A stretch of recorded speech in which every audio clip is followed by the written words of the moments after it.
নমস্কাৰ এটি বিশেষ বাতৰিলৈ নিউজ নৰ ষ্টুডিঅ'ত মই মুকিবুল হুছেইন। যোৰহাটৰ কেইবাটাও অনুষ্ঠানত আজি অংশগ্ৰহণ কৰে মুখ্যমন্ত্ৰী ডক্টৰ হিমন্ত বিশ্ব শৰ্মাই। নিউজ নৰ এক বিশেষ প্ৰতিবেদন। যোৰহাটৰ কেইবাটাও অনুষ্ঠানত মুখ্যমন্ত্ৰীৰ অংশগ্ৰহণ। উল্লেখযোগ্য যে যোৰহাটৰ কেইবাটাও অনুষ্ঠানত অংশগ্ৰহণ কৰে ৰাজ্যৰ জনপ্ৰিয় মুখ্যমন্ত্ৰী ডক্টৰ হিমন্ত বিশ্ব শৰ্মাই। লোক নিৰ্মাণ বিভাগৰ দ্বাৰা নৱনিৰ্মিত যোৰহাট সন্মিলন কেন্দ্ৰ আৰু ৰাজ্যিক পৰিবহণ নিগমৰ নৱনিৰ্মিত স্বয়ংক্ৰিয় যান বাহন উপযোগিতা পৰীক্ষা কেন্দ্ৰৰ শুভ উদ্বোধন কৰাৰ লগতে যোৰহাটবাসীৰ বহু প্ৰত্যাশিত যোৰহাট চিকিৎসা মহাবিদ্যালয়ৰ সমীপৰ কমাৰবন্ধা আলি ৰেলৱে উৰণসেতুখন শুভ উদ্বোধন কৰে মুখ্যমন্ত্ৰীগৰাকীয়ে।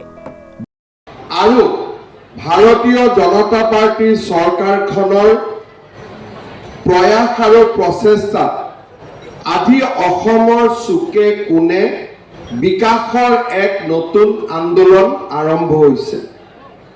এই আন্দোলনৰ লগত সংগতি ৰাখি যোৰহাট জিলাৰ সামগ্ৰিক উন্নয়নৰ বাবে আমি লোৱা প্ৰচেষ্টাৰ অংশ হিচাপে আজি আমি চিনামাৰা চাহ বাগিচা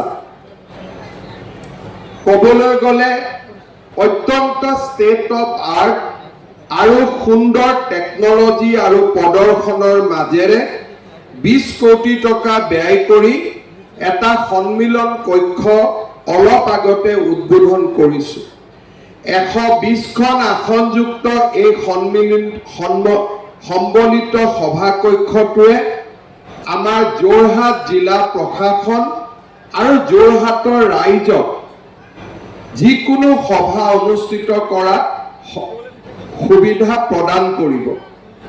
এই সন্মিলন কক্ষটোতে 300 লোকে একেলগে বহি বিভিন্ন প্ৰশিক্ষণ লোৱাৰো সুবিধা কৰি দিয়া হৈছে।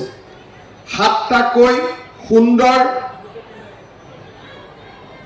এক প্ৰকাৰ ক'ব গ'লে ৰাতি থাকিব পৰা কোঠাই আমাৰ এই সন্মিলন কেন্দ্ৰটোক এটা পৰ্যটকৰ বাবেও আকৰ্ষণীয় কেন্দ্ৰ কৰি গঢ়ি তুলিব।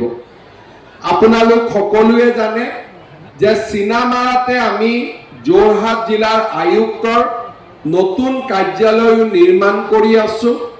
প্ৰায় 50% কাম সম্পূৰ্ণ হৈছে। 2026 চনৰ আৰম্ভণিতে আটক ধুনীয়াকৈ যোৰহাট জিলা আয়ুক্তৰ কাৰ্যালয়ো নিৰ্মাণ হৈ উঠিব। আজি ৰাজ্যৰ পৰিবহণ বিভাগৰ বা পৰিবহণ দিশৰ ক্ষেত্ৰতো আজি আমি এটা নতুন পদক্ষেপ ল'বলৈ সক্ষম হৈছো। স্পেইনৰ পৰা অহা এটা বিদেশী বিনিয়োগৰ জৰিয়তে আজি আমি যোৰহাটত এটা স্বয়ংক্ৰিয় যান বাহন পৰীক্ষা কেন্দ্ৰ মুকলি কৰিছো।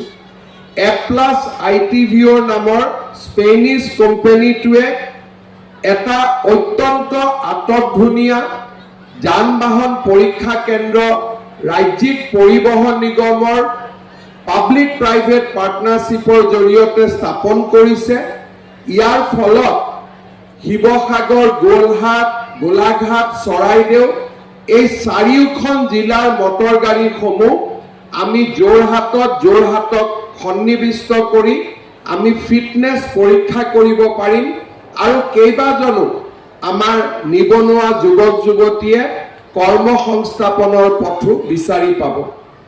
আজি যোৰহাটত বহু প্ৰত্যাশিত দ্বিতীয়খন উৰণীয়া সেতু মুকলি কৰাৰ আমাৰ সৌভাগ্য হ'ল।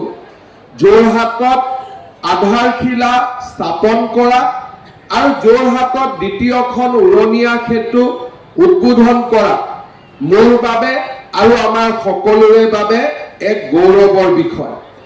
যোৰহাট নগৰত আমি আৰম্ভ কৰা কেইবাটাও উন্নয়নমূলক কামে ইতিমধ্যে যোৰহাট নগৰখনক এক বিকাশৰ নতুন দিগন্তলৈ লৈ গৈছে। আমি আৰম্ভ কৰা আৰু উদ্বোধন কৰা প্ৰথমখন উৰণীয়া সেতুৰ ব্যৱহাৰ আৰু ইয়াৰ উপযোগিতা আজি সৰ্বজন গ্ৰহণযোগ্য। ইয়াৰ লগতে সংগতি ৰাখি যোৰহাট চিকিৎসা মহাবিদ্যালয়ৰ সন্মুখত আজি আমি 78 কোটি টকাৰে নিৰ্মাণ কৰি উলিওৱা উৰণীয়া সেতুখনে যোৰহাটৰ আৰু এটা ডাঙৰ অভাৱ দূৰ কৰিবলৈ সক্ষম হ'ব। যোৰহাট জিলাত আমি 1300 কোটি টকাৰ উন্নয়নমূলক কাম হাতত লৈছিলোঁ। যোৰহাটৰ ৰাইজৰ বাবে কেইটামান দিন আগতে আমি পানী যোগান আঁচনিৰ কাম আৰম্ভ কৰিছিলোঁ।